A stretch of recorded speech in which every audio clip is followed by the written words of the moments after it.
everybody sit in the middle. Good job. Good job. Okay, Chris is going to lead us in song, and I'll introduce our speaker if he needs any introduction. And thank you all for being here this morning. And there's donuts left. There's your last warning. Never mind.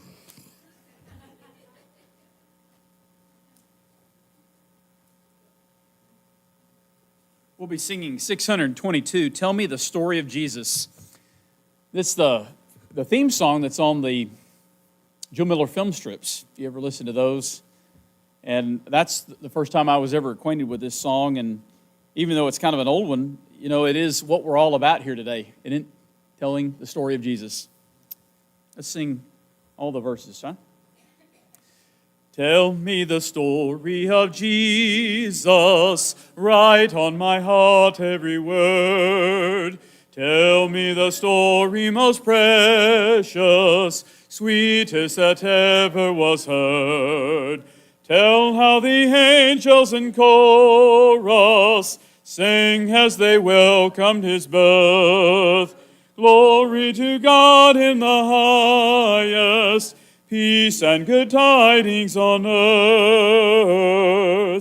Tell me the story of Jesus, write on my heart every word. Tell me the story most precious, sweetest that ever was heard. Fasting alone in the desert, tell of the days that are past, how for our sins he was tempted, yet was triumphant at last.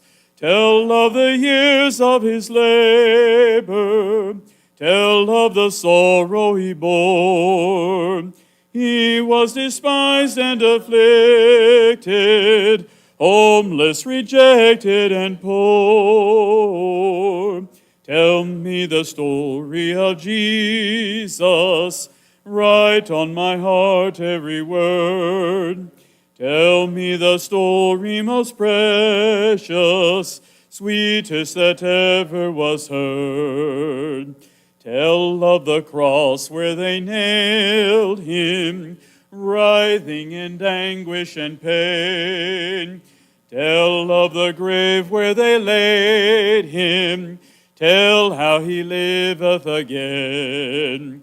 Love in that story so tender, clearer than ever I see. Stay, let me weep while you whisper, love paid the ransom for me. Tell me the story of Jesus, write on my heart every word. Tell me the story most precious, sweetest that ever was heard.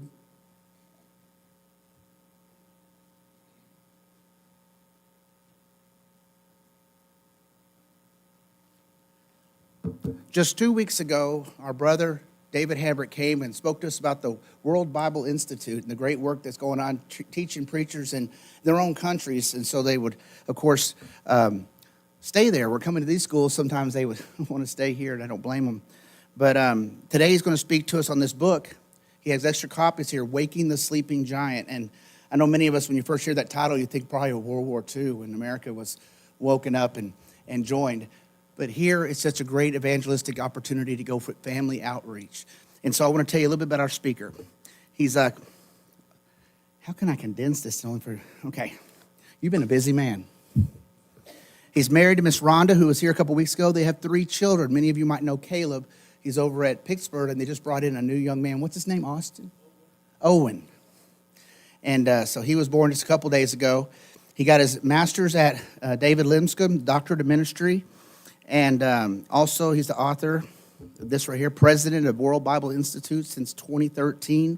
He served churches there in Texas, Tennessee, Mississippi. Now, that's a mission field in itself, isn't it?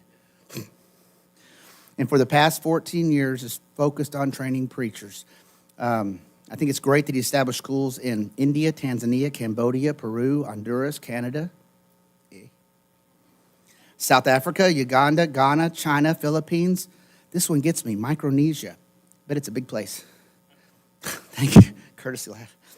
Bangladesh and Nigeria. He's author of this book, Waking the Sleeping Giant, conducted numerous church growth seminars, and it's been a pleasure to welcome him back for this lesson. And I know it's tough to condense it in just two, but give us the meat, brother. Thank you.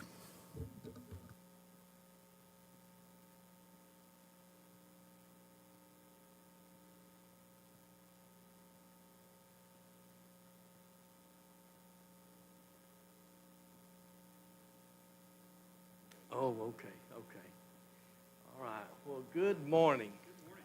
Appreciate so much all of you being here, and I think it's awesome that the teachers are getting a little bit of appreciation today. You definitely deserve it. I can't believe it's already been 2 weeks since I was here. Time flies, doesn't it? But I certainly enjoyed our visit last time, as did my wife, and Caleb showed up a little bit late, but he was able to get here, and he enjoyed it. I just really appreciate this congregation. I have to tell you, I was so impressed. You know, when it comes to church growth, statistics indicate that people decide whether or not they're going to come back again within the first 15 seconds of entering your building. That's interesting, isn't it? So first impressions are really important. So even before they get in the building, you know, the exterior needs to be welcoming. Wouldn't hurt to have visitor parking sections, that kind of thing. Make your visitor feel welcome. But what I wanted to say is when I walked in, I was impressed by that table I saw, the evangelism table out there.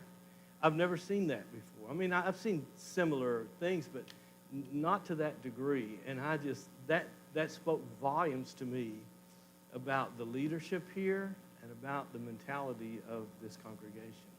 And it was really encouraging to me. So I'm going to be telling that to other congregations. I'm going to share that table with other congregations. I think it's great. And I appreciate your focus on evangelism and reaching the lost. But it's good to be here. So good to see John McCormick. I haven't seen John in a while. We only run into each other at Polishing the Pulpit. We did see each other one time at Canton. He reminded me.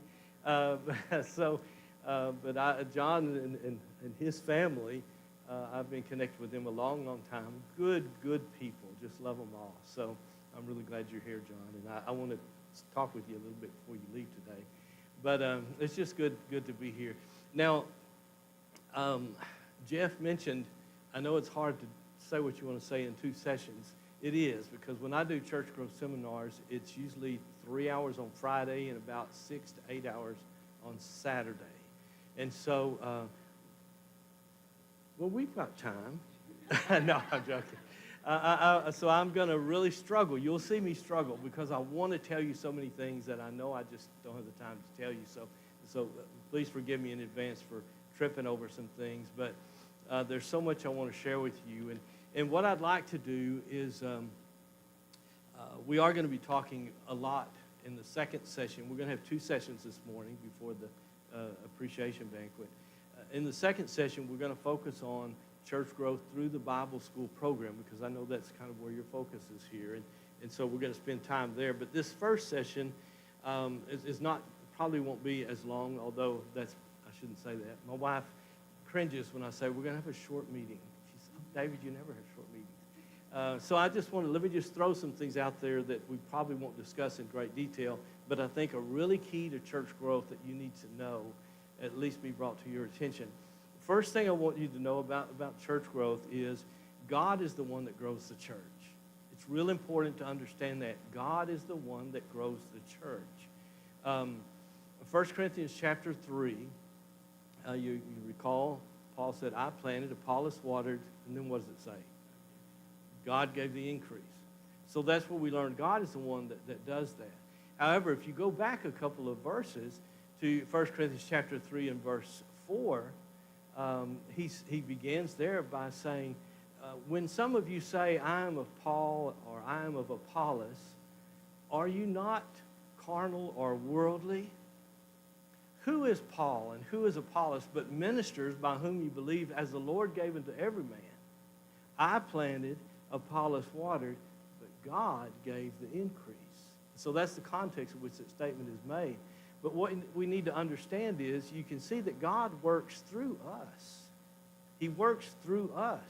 And so there's 3 steps to church growth in that passage, isn't there? I planted, Apollos watered, God gave the increase. The 3rd step is God giving the increase. But brethren, we don't get to that 3rd step if we don't do steps 1 and 2.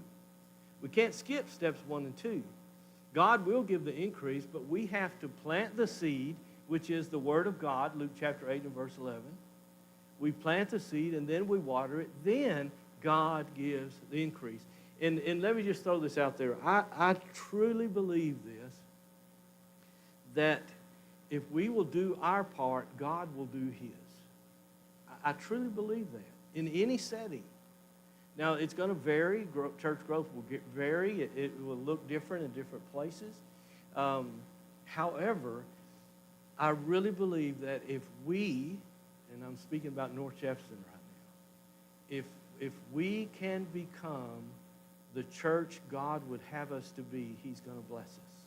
The more we become the church He would have us to be, the more He will bless us. And that is a process, becoming the church He would have us to be, because it's ongoing process of being the church that we're supposed to be. So the first key I want to mention is that God is the one that grows the church, but He does it through us. The second key is what I want to discuss right now, and what's on the slide up there, the importance of leadership.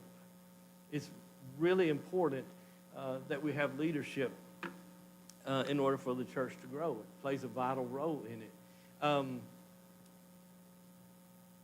Well, let me just say this before I move to the next slide. In Ephesians chapter 4, you remember this, where Paul tells the church there at Ephesus that he gave some to be apostles, and some prophets, and some evangelists, and some pastors, and some what?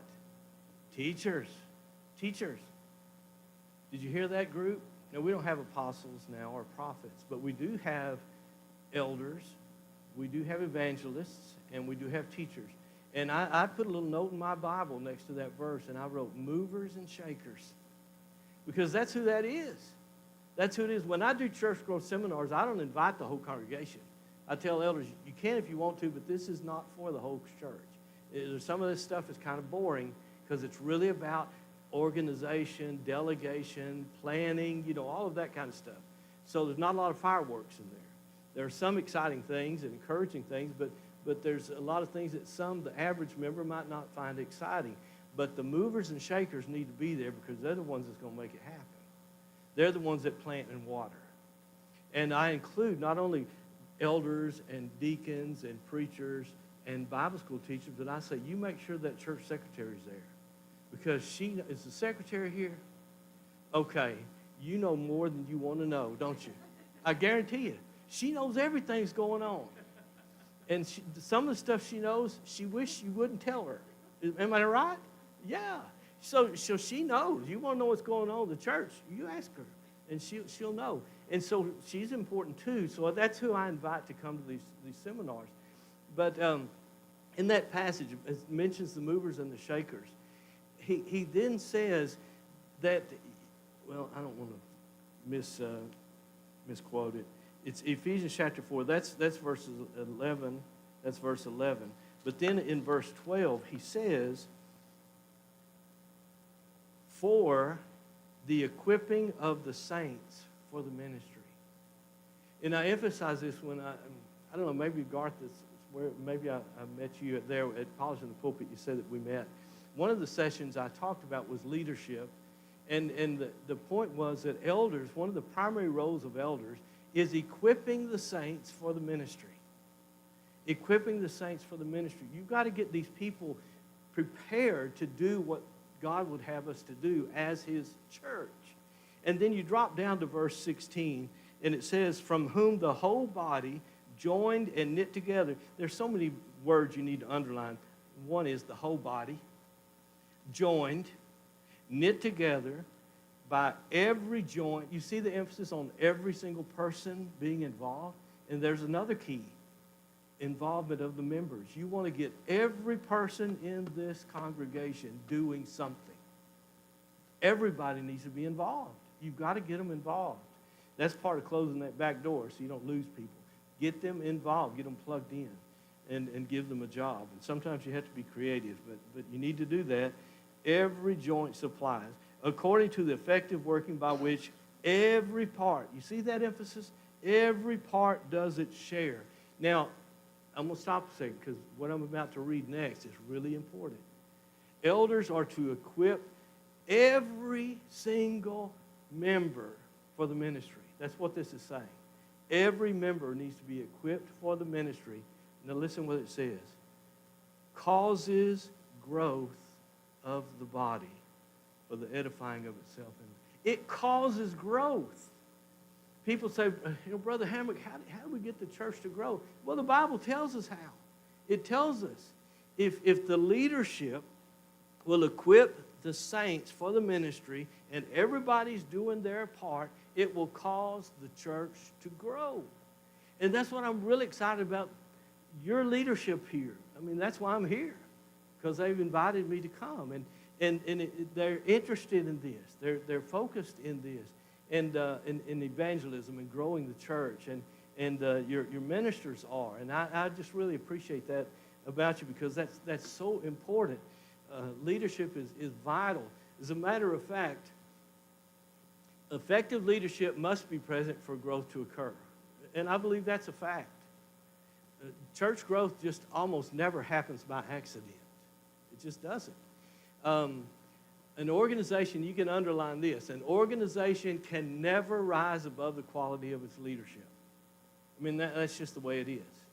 I wish I had time to tell you the McDonald's story. I'll very quickly give you the Reader's Digest version of it. McDonald's Corporation was, did you ever see that movie? What was it, Michael Keaton? What? No. The Founder. Yeah, it was about McDonald's. And how the two brothers started McDonald's, and they expanded to a second location, and it was just too much for them.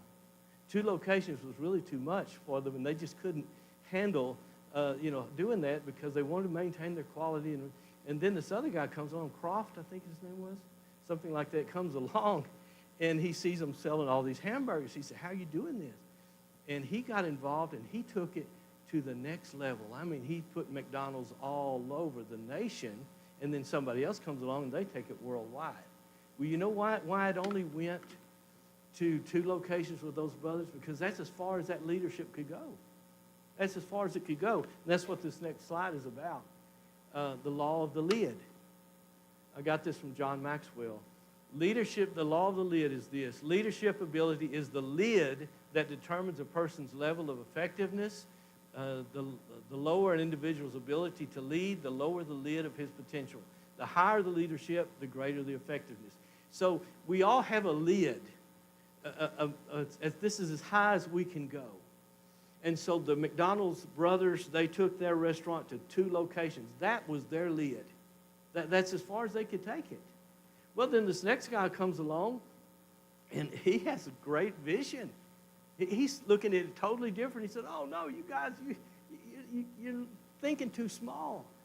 Well, his lid was higher, and he took it nationwide. And then somebody else comes along, and their lid's even higher than his, and take it worldwide. And you get the point? The leadership will determine how far you can go, and that's why I'm telling you, you're blessed here. You really are. Your leadership here is really, really focused on growing the church and evangelism, and that's key. It's vitally important. But I want you to understand something else. When I'm talking about leaders, not only are we talking about elders, but you're also leaders in your own right. And I don't mean authority figures, but I mean preachers are leaders. You know, to be honest with you, the preacher is the primary communicator with the church. That's just how it is. He's kind of the face of the congregation. And so, I know this, Jeff will agree with Jeff. Hello, Jeff. I know Chris will agree with me. One of the biggest challenges of being a preacher is to keep people from making you the pastor because they want to. People come to you with their problems. They come to you with their complaints. They come to you with their ideas. And your job is to direct them to Garth and to Hal. Say, I'm not the elder here. You're not an elder, right? They are the elders. And so I always thought it was part of my role as a preacher to help those elders develop and be the leaders they're to be and direct people to them. I don't want to be on a pedestal, because the higher they put you up on a pedestal, the harder the fall is when you fall off of it, right? And so, but still, preachers and Bible school teachers are leaders in that you have a great deal of influence in this congregation. And so the leadership of this church will be affected by the elders, by the deacons, by the preachers, and the Bible school teachers. You are all very much involved in determining the direction of this congregation. And so the last statement on there, if the church's leadership, including preachers and teachers, is not growing in its ability and spiritual maturity, the church will become stagnant. So what I'm saying to you is study, learn, grow, improve your abilities to teach or to do whatever you do in the ministry. Read books. There's a lot of good material out there. John Maxwell, I've got so many of his books on leadership. They're just really, really good stuff. And there's some books out there that are not so good. But I did Jack Welch. I bought a book by Jack Welch. It's called From the Gut. And I don't know why I remember that, because it's one of the worst books I've ever read. He was the CEO of Westinghouse. So very powerful man, very successful man. But I just didn't get much out of the book. But I did get one thing out of that book that was worth the cost of the book. That one thing was worth it. So there's books out there like that. Some of them are better than others. But I want to encourage you, study, read, improve, grow in your skills in whatever you do in the church or ministry, because that's going to have a great impact on the growth of this congregation. You can do it. You can become a great teacher. Maybe you already are, but you can become better even. There was and I guess this is a true story. I read it. A guy said that someone called him, a friend called him and said, hey, I got a buddy that works for the circus, and the circus has come to town, and they need help setting up tents. You want to come help me set up tents at the circus? He said, man, I would love that. I always went to the circus as a kid. I would love to go and help set up. So he goes with his friend to set up the tents and all at the circus. And there's animals going around everywhere. There's the bearded lady. There's all that, the calf with two heads, all this stuff going on. It's so neat to see these tigers in cages. But what really caught his attention was this huge, powerful elephant that was standing there just docile. And he had a chain around his foot and a spike driven into the ground to hold him there. And this guy looks at that elephant. He went over to the trainer. He said, can that elephant not pull that stake out of the ground? He said, oh, yeah. He can pull it. If he just raises his foot, it'll pull it right out of the dirt. But he doesn't know that. He said, see, when they're little babies, when they're first born, we put a chain around their foot and we drive a spike into the ground, and they tug and they pull and they fight that chain and they pull on that stake and they can't get it to come up. And finally, they determine, I cannot pull that stake out of the ground. And for the rest of their life, they remember that and they won't even try. They're not going to waste their time. And this guy said, I thought about that, and I thought, how true is that with us as people? Maybe when you were a kid in school, a teacher said to you, your handwriting is terrible. Drive a spike in the ground. Your artwork is terrible. You can't even stay in the lines. Drive a spike in the ground. You might be something when you get older, but I can tell you what you're not going to be is a public speaker. That's just not your talent. Drive a stake in the ground. You see what's happening? Now, the rest of your life, you think, I'm not a good writer. I don't have any artistic ability. I'm not a good speaker. I'm not a good this. I don't do that. I can't do that. You see? Because someone drove a spike in the ground when you were a kid. Well, it's time to pull those spikes up. You're not a child anymore. We all struggle as children growing up and learning how to do things. Do not grow up and become an adult that thinks, I can't. I can't do this. I can't do that. You can. With God's help, anything is possible. And you see, we have an advantage over people in the world. We have God on our side. We have God working through us. And the truth of the matter is, God often uses people that we would think would be inadequate. He prefers working with those kind of people. Isn't it amazing that God chose as his spokesperson for the children of Israel a guy with a speaking impediment? He chose Moses to be a spokesperson, and Moses says, you know what? I'm not a good talker. I guess somebody drove a spike in the ground when he was a kid. He said, you know, I'm not a good talker. And what did God say? Who made your tongue? You think I don't know who you are? I'm the one who made you. I know what you can do. God chose Moses to be his spokesperson for a reason. To develop a whole nation of people, he chose a man that was an old man that was married to a woman that could not bear children. Now, is that who you would choose to multiply and make a nation of people? From an old man with a wife that can't have kids? That's who God chose. And look what happened.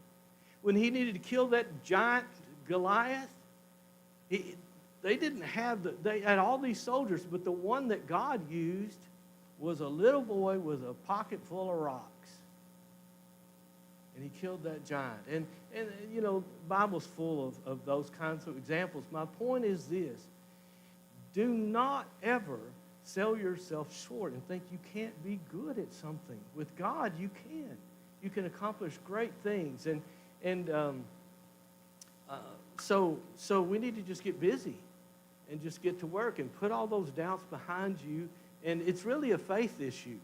It really is. Have faith in God that you can do it. And raise your lid by spiritual maturity and study and growth. Okay, so when we talk about church growth, I think this is sad, but it's true. Over the years, and because God is the one that grows the church, please understand the stories that I share with you and things that I say, I'm not bragging about me because I'm not the one that grows the church. God is the one that does it. Okay, please understand that. I'm just a tool just like you are. We all are. God uses us to do his work.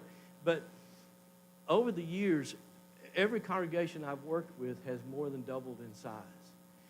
But you need to understand, some of those are very small. And I've just been drawn to struggling churches all my ministry. I've been drawn to that. And so, but you know, when you go from 20 to 110 or something like that, people start accusing you of being liberal. They accuse you of distorting the truth. I had one brother tell me, I don't know what you're doing out there, but I got to tell you, if you get them there serving steak, you can't start serving them bologna later. And I said, well, we're not paying people to come to church or putting silver dollars under seats or anything like that. But you get, you know, because a growing church must be doing something wrong. That is the mentality of our brotherhood. It really is. That's what people start asking, man, you know, what's going on out there at North Jefferson? They must be doing something wrong. Chris must not be teaching all the truth, or Jeff must not be sharing, the whole counsel of God, or those elders, just on and on. That's sad, but that's the world we live in. And it shouldn't be that way because it hasn't always been that way. Churches should be growing. As a matter of fact, God expects it to grow. God expects the church to grow. And we won't take the time to read these, but I'm sure you're familiar with these. The parable of the mustard seed, you plant it, it becomes a tree. The parable of the leaven, the parable of spontaneous growth, all of those passages and many others indicate God expects us to grow as his people. He expects us to grow, and that should be our attitude and mentality. The church is called a family, or referred to, likened to a family in 1 Timothy 3 and verse 15. You know what happens to a family if you don't have kids? If you don't have any children, what happens to that family? It's going to die. Well, that's the same. The same is true with the church. If you are not producing sheep, if you're not leading people to Christ, if you're not adding to the body, you are dying. There is no such thing as status quo. There is no such thing as status quo because, and I've visited many churches like that. Oh, we're happy. They may not say it, but you can tell we're happy with what we've got. We're happy with what we've got. Well, let me tell you what you got. You got people that are growing old and are going to die. You've got young people that are growing up and are going to go off to college. You see, there's always going to be people leaving or dying or moving or something. You have to be adding people to the body. You have to be growing in order to even maintain what you have. You cannot just be stagnant. You will die. And so we have to be growing or we're going to die. This is really not, the sigmoid curve is research that was done. It wasn't really done specifically for churches, but it can be applied to churches. And so I want to see, where is North Jefferson on this sigmoid curve? This next chart will kind of show you what the sigmoid curve is. It represents the natural development of biological systems, institutions, worldviews, civilizations, and I added organizations, including the church. This is a theory that really applies to any organization. And it's simply this. When the organization is started, there you see the birth at the beginning. It grows, and it gets stable, and it reaches a peak, and then it begins to decline, and then ultimately it dies. That's just the normal process that institutions and organizations go through. And so, we see churches do that. You see them grow, and there's excitement, and you reach this peak, and then all of a sudden it kind of fizzles out. Maybe the preacher moves off, or maybe one of the elders dies, or maybe something happens, and water's thrown on the fire, and it starts to go down. Well, we can't allow it to just keep going down. That's normal. Let's see if I tell on this next slide. I think I do, that 20 years is where the normal peak is. Churches in America tend to reach their peak in health around their 20th year, after which many plateau and begin to decline. Most churches of Christ today have already reached that plateau, or they are in decline. Guess how many churches of Christ died and shut their doors last year in America? Anybody want to take a guess? Not quite that many, but it's a lot. That totally shut their doors. 500. Over 500 congregations closed their doors last year. And I just heard last week about another one that just did. Anybody know where Venus is? Know where Midlothian is? Okay, it's right next to Midlothian. They died and closed their doors. I don't know what they're doing with the building. But when I heard that, a preacher called me the other day, and he was talking to me about our church plant. We just started a new congregation in Rio Vista near Cleburne, and he was calling me about that. And when he told me that church died and they shut their doors, I said, why didn't they reach out to somebody? We need to help those people. We don't need to allow that to continue to happen. It's just not necessary. That little town of Venus is growing. They're building houses all around there. It's growing. There's no reason that church should have died. But it did. And I'm fixing to start preaching and get on a soapbox, so I got to quit talking about that. But that really is one of my major concerns, is that we have this competition mentality among congregations, and that is unfortunate. Do you remember the day when you had a gospel meeting and 10 congregations would come? We don't do that anymore. When I was trying to save the church in Colleyville, which is near Grapevine area, I called around some congregations and said, man, this church is dying, and we can't allow that. And you know what they told me? They said, these are what elders of sound churches said, well, brother, we're struggling over here too. And I said, no, you're not. You have 600 people. Yeah, but we can't afford it. I said, just give me 3 families to come over here that can teach Bible class, and I need a song leader, and I need, I'm sorry, brother, we just can't. I said, you know what? It angered me. I said, if I called Richland Hills, y'all know what Richland Hills is? One of the most liberal churches in America. Church of Christ, well, they took that off the building. Now it's the Hills. I'm glad they took that off the building. If you're not going to teach the truth, don't call yourself a Church of Christ. But I said, if I called Rick Atchley over there at Richland Hills, they'd send 200 people over here, and they'd take over this church and bring the instrument in and everything else. Why is it that sound churches don't care to save congregations? And that just bothers me that we have developed, and I told you I was going to get off on it. But that's sad that that's happening.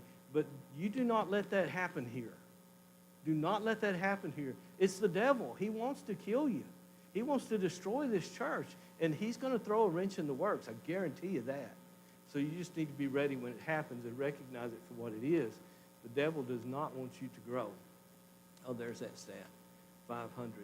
Now, we're talking about church growth. The early church grew. Now, we don't have the time to talk about all these passages, but when you read all these passages in the book of Acts, it talks about literally thousands of people being led to Christ.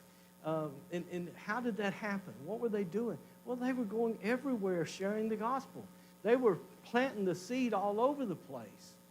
And the more we do that, the more results we're going to get. And finally, they said, Acts 17, verse 6, they said that these people turned the world upside down. In Colossians 1:23, it says that every person in the known world had heard the gospel. And they didn't have internet. They didn't have Facebook. They didn't have cell phones. And yet they preached the gospel to everybody.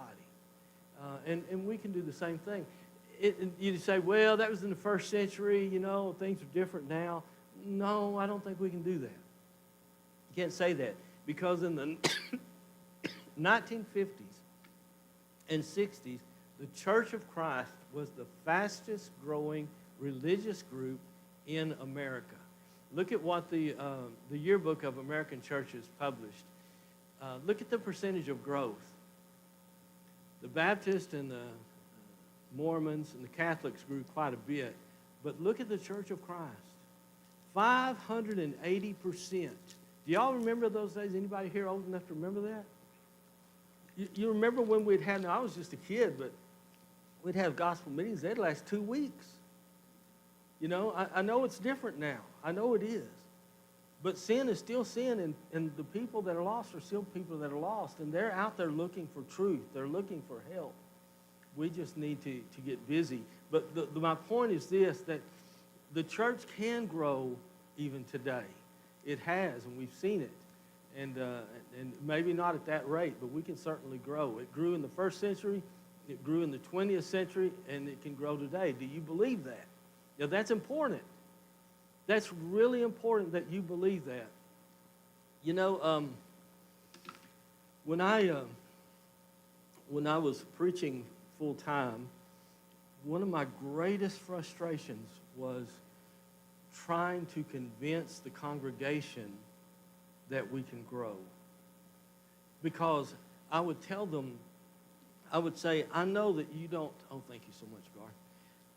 I know you don't know what I know, and I'm not saying about knowledge and Bible knowledge. I'm talking about you don't know what I've been through and what I've seen. I have seen God at work. I know what he can do. I know what he can do. And I know for a fact that he can grow this church. I know for a fact that he wants to grow this church. But until I can get you to understand and believe that, it's not going to happen.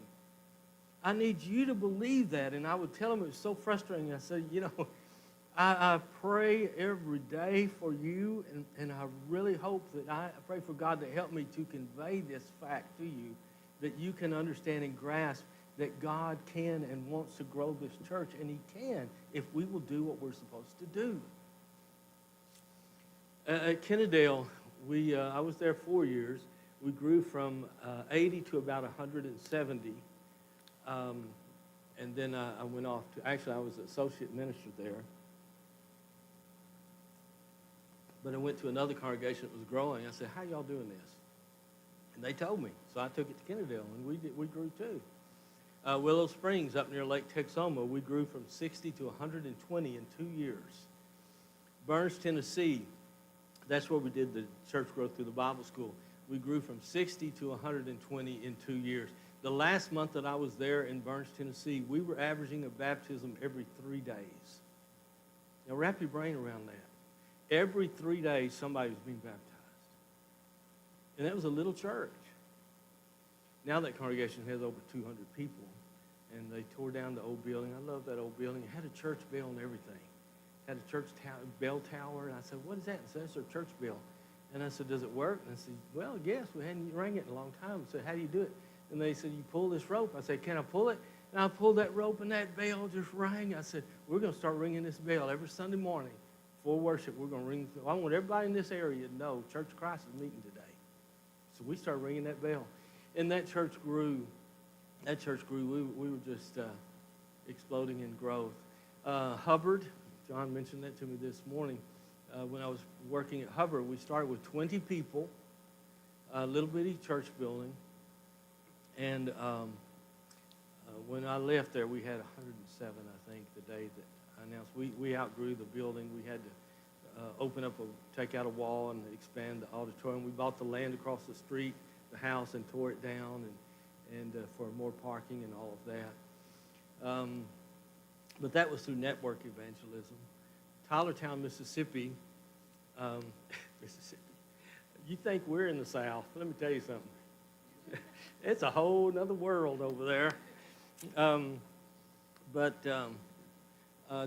There were only 2 people in that church. So it's easy to double. It doubled when we got there. So,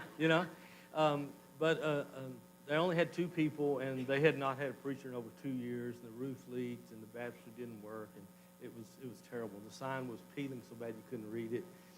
And they asked me to come, and I said, oh, no,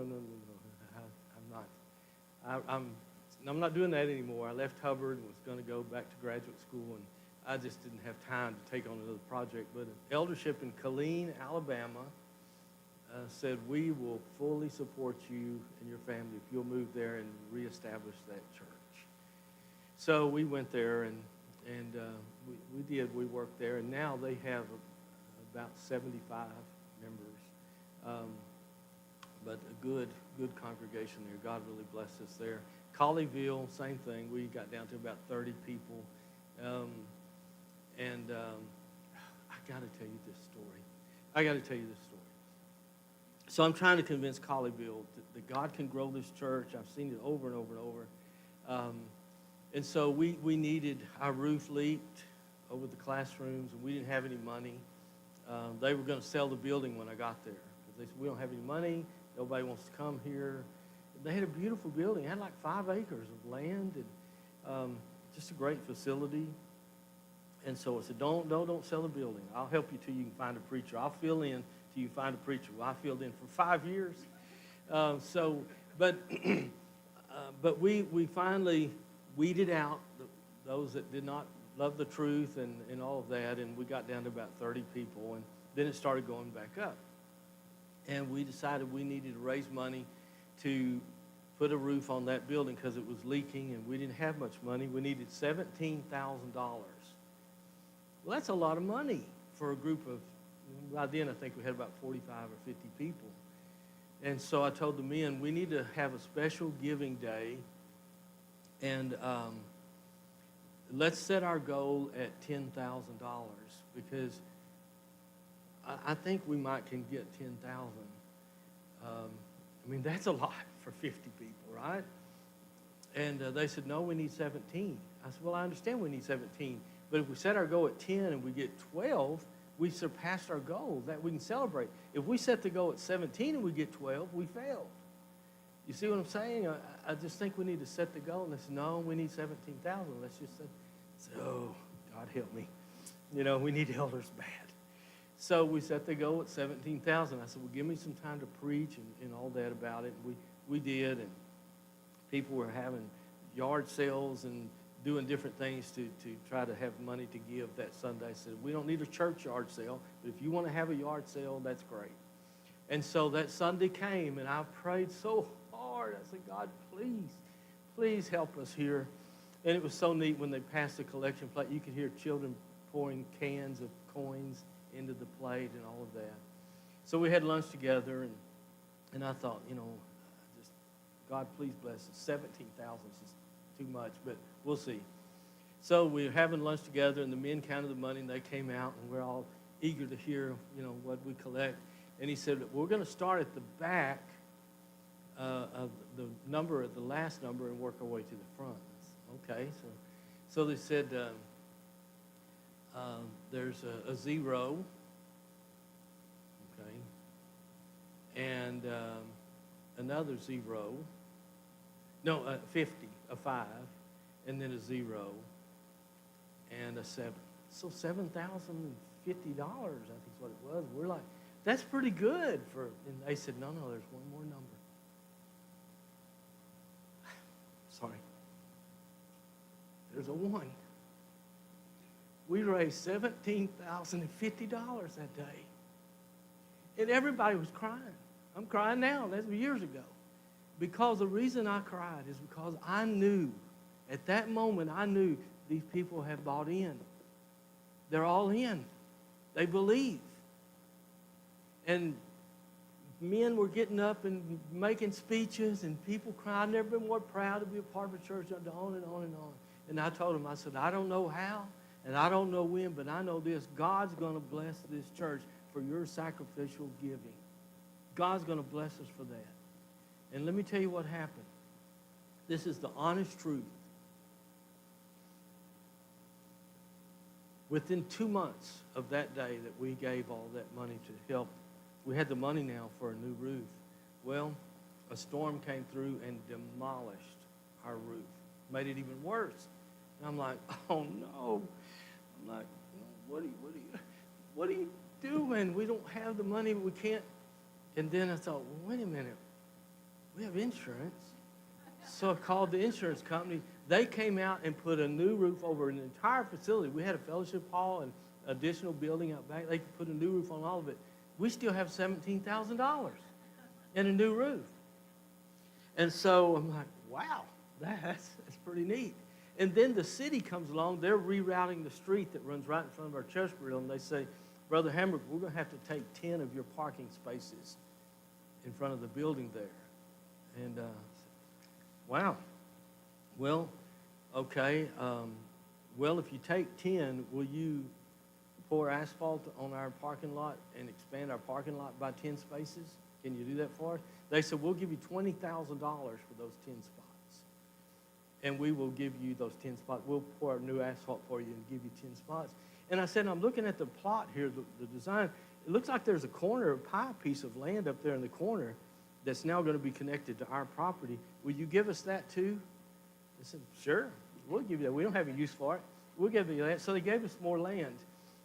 And then a company's drilling for gas over there, and they're paying $25,000 per acre to drill gas. And they come along, they look at our property, and they say, we're not going to drill on your property, but we are going to be coming underneath your property.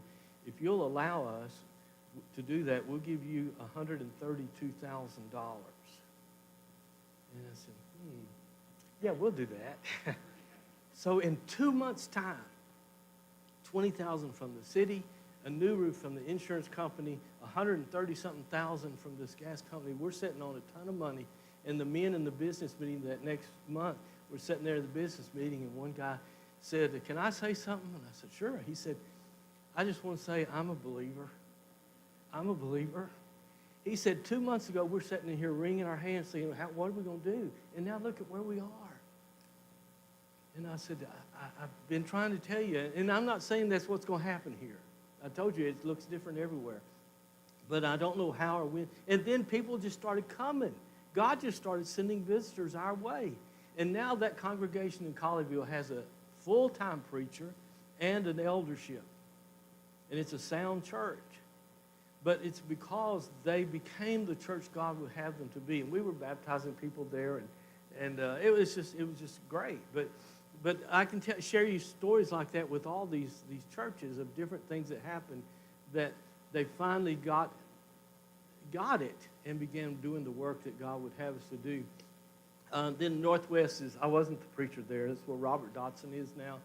But they asked me to come and help them. And we did go from 240 to 330 in 1 year at Northwest. And that was through some other things that we were doing there. But my point is, God can still grow the church today. He can, and he wants to, and he will if we will do our part. That's key. We have to do our part. And there's a lot to that. So my question is this. Do you here at North Jefferson believe that? Do you believe God can do that? Yes, he can. Can he grow North Jefferson? Yes. Do you think he wants to grow North Jefferson? Yes. Will he grow it? Yes. But it's really, there's a prerequisite there. You have to do your part. You have to do your part. And I know that you're willing because you're already there. And I appreciate that about you.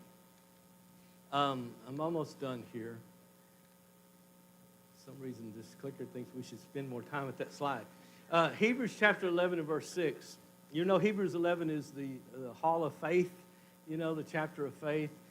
Verse 6 says, without faith, it is impossible to please him. For he that comes to God must believe that he is and that he is a rewarder of them that diligently seek him. So faith is key to all of this. You have to have faith in God. If you don't have faith in God, you give it up. But if you have faith in God, you can do great things. Noah built an ark by faith. He did that. Abraham offered Isaac by faith. The walls of Jericho fell by faith. That's what the chapter emphasizes over and over. Ephesians chapter 3 and verse 20 is one of my favorite passages in the Bible. There's lots of good ones. But I want you to listen to what this verse says. Now unto him that is able to do exceeding abundantly above all. Did you hear all these words? Talking about God. He is able to do exceeding abundantly above all that we ask or think. I love that part. That God is able to do above all we ask or think. Now, I don't know about you, but I can imagine some pretty great things. I can imagine some incredible things. Well, guess what? He's able to do more than that. I can imagine this building full. I can imagine that. I can imagine your classrooms full. I can imagine that. Guess what? He can do more than that. He can do more than that. But I'm not finished with the verse. The last part of the verse says, according to the power that works in us. See, there's the problem. There's the problem. He does it through us. So if we're not willing to step out in faith and to do our part, it doesn't happen. Oh, he's ready, and he's able, and he's willing, but he does it through us. Sure, he can snap his fingers, make it happen, but it doesn't work that way.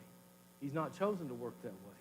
And so the whole point of this first session is I want you to understand and believe and realize this church can grow if we will simply do our part. Now, this is what church growth looks like. It's kind of like a roller coaster. It goes up slowly. It doesn't happen overnight. Now, I know those stories I told you happened quickly, but there was a lot of preparation done and a lot of work done before we got to that point. Those churches that doubled in 2 years, the first year we didn't grow hardly at all. The growth happened the next year after we finally became the church we were supposed to be. And so it's a slow process. But let me tell you something. When a roller coaster starts going down, is it slow? It is not. And that represents the church losing people. It can happen fast. It can happen really quick. And when the church starts spiraling downward, you better do something to turn that back, or you're going to lose everybody. I talked to some elders yesterday on the way here last night. Oh, by the way, Dallas was flooded. Oh, I think it took me 5 hours, over 4 hours. It's supposed to be 3 hours. It was terrible. But I'm on the phone with these elders. They're selling their building. They had a church split, lost lots of people. It's the devil. These are good men. But that's what happens. And I didn't criticize them, but they allowed it to go on too long before they made changes. And it just spiraled downward. But this is how church growth should look. It doesn't go straight up. There's going to be ups and downs. The churches are going to grow. You're going to lose some people. Things are going to happen. You pick it up, you grow some more. It just goes kind of like that, up and down. But that's how it should look. Okay, we're going to stop there, and we're going to take a short break. And next session, we're going to talk about putting together a plan, and specifically, we're going to talk about church growth through the Bible school program. So can we take about a 5-10 minute break? Okay, yeah, just let's go about 5 to 8 minutes, and then we'll resume. Thank you so much.